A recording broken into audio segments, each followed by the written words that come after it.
Hey, you guys. I am so excited to be back here for another episode and to jump in with you guys today, all about how do we get other people on board with decluttering? Or really, in reality, a lot of this is going to apply to almost anything that we're trying to make change or do in our lives a little bit differently. And we're like, how do I get somebody else on board? And I wanted to record this episode because it was a very, very big question that kept coming up over and over and over again inside the Great Clutter Clear Out that we had in February. And so I want to talk a little bit today, A, about how we actually get those people on board, and then B, why I think focusing in on that is one of the big mistakes that we could be making when we're trying to make these changes in our household and trying to start decluttering and start making this progress, okay? So if you weren't a part of the Great Clutter Clear Out that we just had in February, you should definitely go over and make sure that you're signed up for the waitlist for the next one at greatclutterclearout.com, because there was some awesome, amazing transformations that happened in that 5 days. And I really hope right now you can't hear my cat crying. Like, oh, you got to go in the other room. But this is the life of podcasting, right? So regardless, inside the Great Clutter Clear Out, there was so many amazing transformations, like so much progress that people were making and clearing out so much clutter. People saying that like for so many years, they never thought that actually having a clutter-free house was actually possible, and that the challenge was that stepping stone for them in realizing that it actually is truly possible. So that was just a little side note. If you haven't been a part of one of the Great Clutter Clear Out challenges, you should definitely do that. And so you can sign up at greatclutterclearout.com so that you are on the wait list for the next time that we run them. We run them a few times a year, and they are so much fun and so amazing. So let's jump in. Okay. So one of the number one big questions that I kept getting over and over again is how do we get other people on board, right? And so my first question to that is kind of taking a look at your communication style. And I know that we just had Erica, right, on the podcast just a couple episodes ago. And she talked about this communication and communication styles that we can have in our relationship, and this essence of nagging and like complaining at our spouse, right? And whether it's in any other area of our relationships or if it's in relation to clutter, it's really incredibly important to take a look at the way that we're communicating with our spouse and the way we're communicating with our children. So, for example, when I first started decluttering, I got super excited about it. I was like, I'm going to do this. I'm going to go all in. I'm going to declutter the kids' rooms. I'm going to start decluttering some of Joe's stuff. I want to have this massive overhaul. And when I did that, I came up against a lot of resistance, right? Like, the kids don't want me going in there and getting rid of their favorite toys and clearing out all their stuff. And, they want to keep it. They want their stuff. And, the same thing for my husband. He's not wanting to get rid of all the tools, and he's not wanting to get rid of the different things. And so it's really taking that step back. And I highly encourage that you focus in on yourself first and those things that you can change first without feeling like you have to get other people on board to really see the progress. I was able to get rid of so much clutter in my house and in so many different areas that helped me breathe a little bit better and feel a little bit more sane without having to touch anybody else's stuff.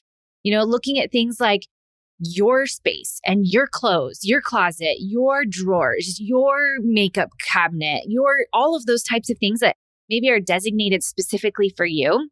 And then looking at the areas that maybe you have a little bit more control over than your kids or your spouse, right? Like in the kitchen, it was so much easier for me to go through and clear out stuff in the kitchen because I knew that my kids or my husband's not going to have as much of attachment to it, right? It's like communal space rather than something that's specific to just theirs. And so starting in those areas is huge, okay? But going back to this communication style and the way we communicate, that makes such a profound difference. Okay, so oftentimes what I see is moms being like, I want this area cleaned up. I want this taken care of. I want the clutter out of this space cleaned up. And so what happens, and I will admit that I was right there. This is exactly what happened for me too. is that it becomes this nagging cycle. We're complaining at our spouse. We're complaining at the kids. We're like, gosh, I'm trying to keep this place cleaned up. I'm trying to clear it out. Why can't you help? Why can't you put your stuff away? Why is this so hard, right? And so you can get caught in this cycle of like, put it away, take care of it. Why is it always me doing this, right? And so I want you just to take a step back and kind of put yourself in the other person's shoes and how they might be receiving that and whether or not you feel like that would be super motivating to participate in if somebody was coming at you like that. So for instance, you think of like if your spouse or somebody else in your family came to you and they're like, gosh, you know what? You need to lose weight. You need to go to the gym. Can you eat these healthier foods? Like, can't you take care of your body a little bit better? Like, honestly, I don't know about you, but that is not going to motivate me. That's just going to piss me off. If my husband came to me and was like, "Oh, honey, I really think that you need to do a little bit better job of cleaning up the kitchen," or, "Oh, honey, I need you to do a better job about folding the laundry this way," or, any of that. Like, when we come at our spouse from this place of where they're maybe not doing things well or they're not doing it right, it's going to automatically put them in the defensive. It's automatically going to make them feel like they need to protect themselves. And so they're going to push back and they're going to be resistant to it. So that's going to be the step number one, is how can you find this place of creating a win for your spouse? Can you communicate in a way that highlights what are the advantages? What are the benefits for them, right? So what are some of those benefits? What are those wins that your spouse or your kids is going to get from embarking on this decluttering journey with you? Is it particularly like, oh my gosh, now that I'm not going to bed so stressed out, maybe I'm interested in, our sex life a little bit more. Or maybe your kids have been dying for a trip to Disneyland or a trip somewhere, or they really want to, whatever. Like, what is it that they really want? And how can you link that to what you're trying to accomplish, right? And this is why inside Your Life Clutter Free, I really help women dig into trying to figure out what that vision is. Like, what are those priorities in your life? What are you trying to create? Because it's not just about having a clean house. It's about those deeper core values of how you want your family to live. What is it that you are desiring and create for your family?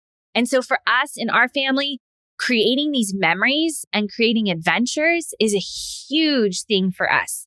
That is something that I feel like is almost more important than so many other things in our household. Like, I want my kids to grow up full of feeling like memories and adventures and so much. Okay. So that's like one of our core values. And so for me, if I can tie having less toys, having less clutter, having less stuff to the fact that we now have more time to go to the zoo, we have more time to go to the beach. I can, sign the kids up for surf lessons, or we can go do these adventure sort of memory making experiences because I'm not spending my time, my energy, my money, all of those types of things on managing and taking care of the stuff. It's now tied to something that has benefit for our entire family. So when you are communicating in a way that is operating from this place of like, it is a big picture vision, right? Like, we are creating this vision for our family and we're driven by having these core priorities as the premise of that. And then we're also communicating in a way that is trying to see it from their point of view and find the actual benefits for that particular person and how they are going to win by jumping on board with you. Okay, so this is huge. And communication like this is such a big piece of the decluttering journey because we can't just come in and expect that we can control everybody else in our house, or that just because we're excited about this, that we can jump in and everybody else is going to just magically want to jump in on board with us. It's going to take some learning and going to take some communication, right? And even then you look at it like so much of decluttering is all about habits and these habits that we have formed. And so learning habits takes a really long time sometimes. Research shows that it can take up to a year to really establish a really good, solid habit. So if your kids are right now taking off their shoes and just throwing them around the middle of the living room, to change that habit might take a little while, right? It's going to need for us to be okay and willing to have that grace and allow that space for them to establish new habits and to be able to communicate that in a way that's going to support and motivate them to want to do that. Okay. And so that goes into my second thing is kind of this underlying motivation. And I am a firm believer of trying to make fun of everything, not make fun, like in the bad sense of it, but like make fun out of life. And when I was at that rock bottom moment and when I get really stressed out, it's really hard for me to have fun. It's really hard for me to play and be silly. But I can almost 100% guarantee you that if you are playful or silly or fun or goofy or any of those types of things with your kids, and granted, I understand that every age range is going to be different, but you're going to get so much more buy-in from them most of the time across the spectrum than if you're rigid and harsh and demanding. If I come to my kids and say, Luca, you've got to put your shoes away. Pick them up. I see your shoes. I see your shoes. I see your shoes. Like he's going to feel like it's drudgery, right? Like he's going to be frustrated. He's going to he might actually do it. He might not. And then it's going to cause this contention and all those types of things. But if I can get him to accomplish it in a way that's fun and that's motivating for him, maybe it's going to take a little bit more work for me up front, but that is okay because my end goal and my end vision is helping set my kids up with these lifelong habits that aren't going to be something that they only do and they only engage in when they're present for me, but that it's something that they internally are driven to do as well. They see the benefits to it. It's not something they're doing just to comply with what I have them doing. It's something that they're wanting to do too, and they see the value in. So for me, sometimes and guys, I will admit right now, there are still days where I'm like, OMG, put your shoes away. Like, why is this so hard sometimes? So know that there's grace in this, right? I'm not perfect. You're not going to be perfect. Like nobody's perfect in this. It's all a learning process and all growth. But when I can take that step back and I'm in a good place and I've taken a little bit of care of myself and so I feel in a centered place myself, it's so much easier for me to pull in these playful and more fun ways of picking up your stuff. So whether that be there's been times where I've had a lightsaber and I run around the living room and I lightsaber different items that I spot, or maybe it's I spy. I spy something green. Can you find something green and put that thing that's green away? I see it. Can you find it faster than me? Or maybe it's as simple as, picking the kids' feet up and making them walk on hands and do wheelbarrow walk while they're picking up their stuff. Oh my gosh, you guys, there are endless amounts of ideas. And maybe part of this is from my pediatric occupational therapy background. I had to come up with ways to motivate kids this way, right? Kids that are on the autism spectrum or sensory processing disorder or OCD or any of these things, I had to find ways to motivate them to do things, to grow skills and to grow these things that they needed in my workplace. And so I had to develop this. And so that kind of goes into this idea too, is that all of this is a muscle, all of it, whether it be having fun with picking stuff up and engaging in this decluttering process, or if it's the communication or any of it, right? All of it is a learning process. This is something that we're going to fail and probably do messy and horrible and awful sometimes. And that's okay because the whole intention is that we're growing and we're moving forward. So give yourself that grace to know that you're not going to do it perfectly all of the time. And then when you do make those mistakes and you yell at the kids about picking up their stuff and they haven't done it and they're not putting it away, when you do that, you give yourself that grace to come back and say, okay, check in with myself. How can I reframe this and do it a little bit differently? What can I try instead? And oftentimes, I know this is like hands down, this is one of those things, like I said, because I've worked with kids and that's been a big part of my training and my expertise at work is helping to try to motivate the kids to do things that are hard or challenging for them, right? And so I can see sometimes my husband struggling with getting the kids to brush their teeth or getting the kids to, get in bed and get their pajamas on or whatever. And so sometimes it's easy to see it when somebody else is participating in it and to be able to see like, gosh, where could I infuse some fun in this? Where could I step in? And so sometimes what I'll do is I'll go in there when he's struggling and say like, hey, tap out. I got you. You can go out, like take a breather, take a break because you might be stressed out and then infuse it in fun. And I almost can guarantee you every single time it was a battle and drudgery for my husband just minutes before, immediately shifts and gets the kids on board with brushing their teeth or picking up their bedroom or whatever it might be, because coming in with this fresh sense of having fun. Like, how can we make this silly? Can we make these dinosaur teeth? Can we make this, whatever? So kind of going back and looking at this whole thing again in what we've talked about today. So number one is that taking the shift and taking the focus off of how can I get everybody else on board in my house? How can I maybe be the role model and be that influencer for my family so that they see what I'm doing and want to jump on board too? I have clients and people that were in the Great Clutter Clear Out just recently that said like, oh my gosh, this was so contagious. I started decluttering and creating this space and my kids started doing it too. And that is 100% what I've seen with my kids. Does it happen overnight? Not all the time, but sometimes you'll see that. But you set yourself up to be that role model and release that expectation that they have to be on board in order for you to reap the benefits of creating some space and decluttering in your home. You can create so much more sanity and peace and relaxation in your home by decluttering without having anybody else on board. It is truly possible. I've done it. I've seen other people do it. It in fact is possible. Okay. Then going back to this idea of communication, watching how we're communicating. Are we communicating from this place of nagging and trying to convince them to do something? Or are we communicating from a place that puts us on the same side of the boardroom table, right? Like, how can we be on the same team? How can I approach it from a place of putting their benefits up front first? What's in it for them? Then how can I do it in a fun way? How can I go outside the box and be playful and joyful? Maybe silly with it. I know, like we did it in 1 month in Rising Moms Club this last year. We did 1 month that was all geared towards like having fun and being silly.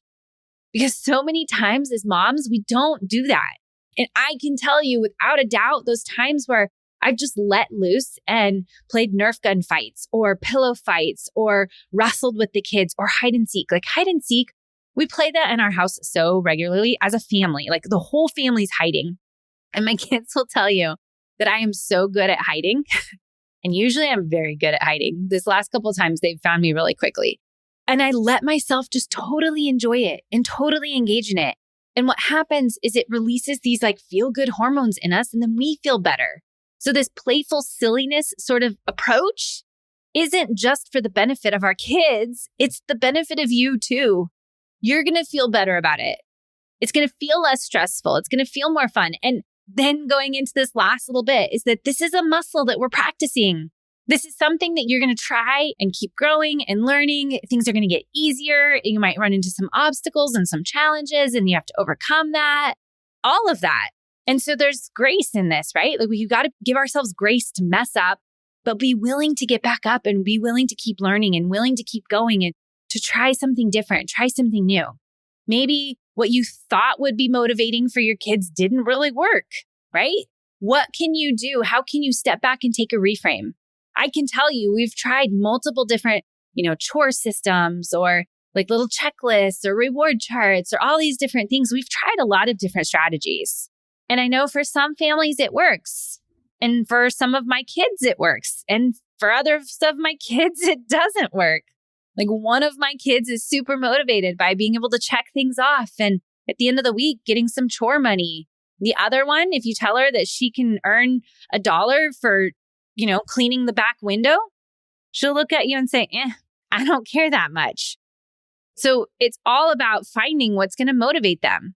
What do they want? What encourages them? What makes it a benefit for them? I can tell you one of the biggest motivators for my family, the biggest things that has helped in this last year in terms of helping my kids get motivated to do the extra and above beyond things, like not just the everyday decluttering or cleaning or taking care of stuff, but that like above and beyond, like cleaning the dog poop in the backyard or cleaning the windows or, all of that kind of stuff has been tech time.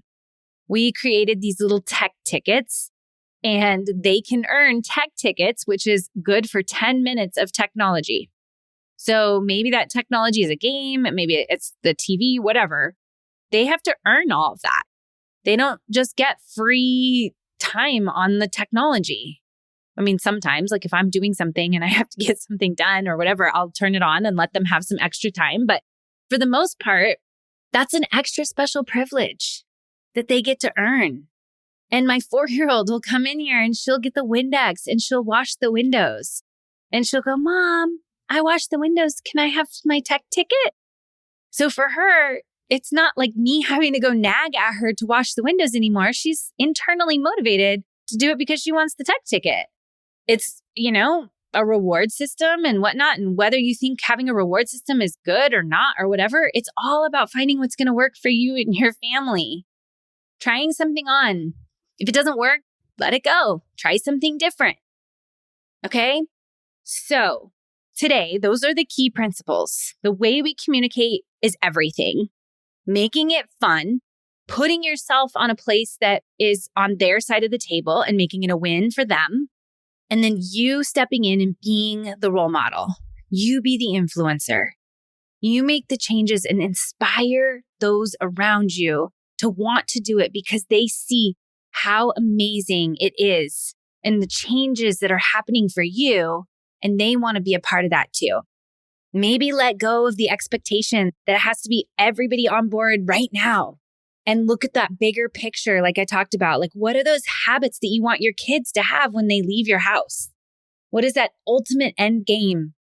Do you want them to only pick up their stuff when you're in there harping and hounding on them? Or do you want them to be motivated to do it themselves? And if you want them to be motivated to do it themselves, you have to go back to look at these key things. Okay? So we could dive in so much more. And inside our Your Life Clutter-Free, there is an entire module dedicated to understanding, development and where your kids are at. What are those expectations we can even place on them? How do we communicate with them? How do we communicate with our partners? All of that type of stuff, because this isn't just like an easy, quick answer. I can't just say, oh, you know what? If you do it this exact way, that's going to magically work. Because we're all different. We're all married to different people. We all have different kids. And each of our kids are going to be different from kid to kid to kid. So it's about learning and being flexible, trying something on, seeing how it works, and shifting and growing from there. Okay? So that is it for today's episode. I would love to hear what you guys want to hear on the podcast or what you thought of this episode. If you have ideas of things that you've tried that have worked or whatever that you'd love to share with me, I would love that. So please send me over a message in my DMs on Facebook or Instagram. And then while you're at it, we would absolutely love it if you left us a review. In the podcast world, reviews make such a big difference in how much the iTunes and the platforms will share your episodes and share your podcast with other people. And I have such a strong desire to really help reshape and redefine the way our culture has defined motherhood, right? Like in releasing some of these expectations, yet finding some of this hope and sanity and getting out of that overwhelm, all of those types of things.